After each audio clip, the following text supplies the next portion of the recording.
Hello, it's Greg Grizzle and Gaijin. We're back. We hope you're having a happy day wherever you're watching this video from. As always, we'd like to thank you for your continued support of Greg Grizzle and Gaijin's social media and writing efforts. Thank you, thank you, thank you. We're going to address a few Greg Grizzle and Gaijin mailbag questions today. The first part of this is a bit on the negative side. We're going to address how we deal with negative reviews, poor reviews, and criticism of our writing or whatnot in our life on social media, blogs, and books. The second part, we will talk a little bit about our writing style and why we do write in such a quirky and unique way. So enjoy, and as always, your retweets and shares of our content on Craig Hoffman 11 and our blog are always, always, always most appreciated. Thank you. So the negative reviews, let's start there. Well, the first part is we don't really deal with the negative reviews. There's a choice. There is a comment section. We could go back and forth, tit for tat, ping-ponging with jerks that don't clearly understand what we are doing. And jerks is the appropriate word. We have read thousands of pages of content over the years, probably in the millions pushing it. Never have we seen content that would deserve 1 star. And I'm being completely honest. Never has that happened. Sometimes, of course, the format or whatnot is not there. The grammar or even the sentence structure is not what one might expect. But there are often some good ideas, and people's ideas have merit and have value. And there's no way that they deserve 1 star. Some of that's on Amazon for allowing 1 to 5 star rating system to even exist. You're not nearly as good. On the opposite end, I've read thousands of books and blog posts and the like. I've rarely, if ever, given a 5 star rating. Most people have always gotten room or have room for improvement. So there's that. Of course, people will knock your intelligence as if you can't speak and you can't write and you have no grammar skills. Multiple degrees with honors, a master's degree at the top of the class, degrees in journalism, English literature, and language, thousands of blog posts, 300 to 400,000 people a month are clicking on my blog and social media content. Dude, I'm doing something right. But now we'll focus on the positive. We do write in a quirky and offbeat way, and there are several reasons for that. One, if you write like everybody else, there's no reason for anybody to read you. Hundreds, if not thousands of people write blogs. Hundreds, if not thousands of foreigners in Japan have a YouTube channel, a Twitter, Instagram is really popular, and blogs are out there. Some of them are very high quality. We could give you an example like The Real Japan. If you don't follow them, you should. You're missing out. High quality content multiple times a week.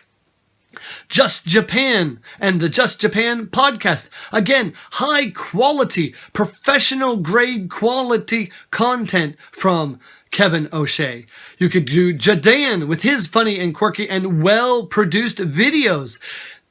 Tena Wada, I'm going off the top of my head here. She writes a wonderful blog on a variety of fashionista issues and mother issues.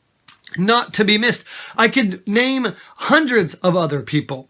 Those people I can shout out from memory because those people are doing something well and outside of what 80% of everybody else does. That's important. I use the very, very, very, the triple adverbs, and people are like, oh, you use triple adverbs. But you know what? Everybody who likes my writing or doesn't like my writing says, wow, that's the guy who uses triple adverbs. To be remembered is to be clicked and to be retweeted and to be read again and again and again. I get more wonderful comments over that style than in my book, same way. Second book, somebody's like, oh, he doesn't use ellipses. You know why I don't want to use ellipses? Because I don't want to use ellipses. And it doesn't look good in an electronic format. And it just looks like a dot, dot, dot, dot, dot, dot. It looks like I'm writing Morse code. I went back and forth as I wrote my book. I go back and forth in the dialogue style. It's short and people cut each other off throughout that entire book for a reason. It's about abuse, it's about power, and it's about lack of respect. And I show that by cutting people off at every turn. I use repetitive conversations in that to show again and again that at the end of the day, life is very much the same. Most of us in real life are faced with living the same daily grind. It gets most foreigners who live here in Japan. It's not the one day that wears people out. It's years and years of doing the same thing, especially if you teach English. Anyone can teach a class one day and be Genki. Can you do that for 1 year, 5, or even 13 years as we hit this week here in Japan? That's the ultimate challenge in life, and we show that in the book. The apostrophes, we use the wrong apostrophes. We do, and we have since the beginning of our time here in Japan. We still do it on our blog as a little joke. For years, we were using the wrong apostrophe on a Japanese keyboard. It was easier to type and faster, so we stuck with it. We did try in our second book to take out most of them, but we had our beta readers in Google Drive reading, and we moved to Microsoft, and it just didn't, we did a select all and cut and paste, but it didn't catch everything. So I'm sure I didn't reread the final version, as I never do. I leave that to editors and to chance and the way the life works, because a free book is not worth my time at that point. I draw the line of how much effort I'm going to put into some work, especially when it's free, and I go on from there. But, you know, if the wrong apostrophes and the lack of ellipsis bothers people, I'll send you a updated Word file with all that, and then you can shout to the world that I've written a bestseller because I used ellipses and appropriate apostrophes. Yay. But yeah, again, you know, the writing style, I like a simple, direct style. And even in the blog, you know, people are like, oh, you're so blunt, and oh, you're this and that. And I really am on my Facebook, for those of you that are in that circle.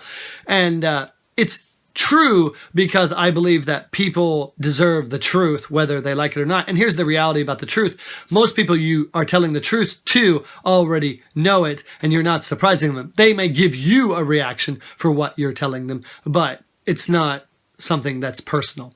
And that's the way it goes. Finally, we'll say about our writing style that, you know, we live a life where everybody tells us what to do, and we are beholden and responsible for so many and to so many people that it tires us and wears us out from time to time.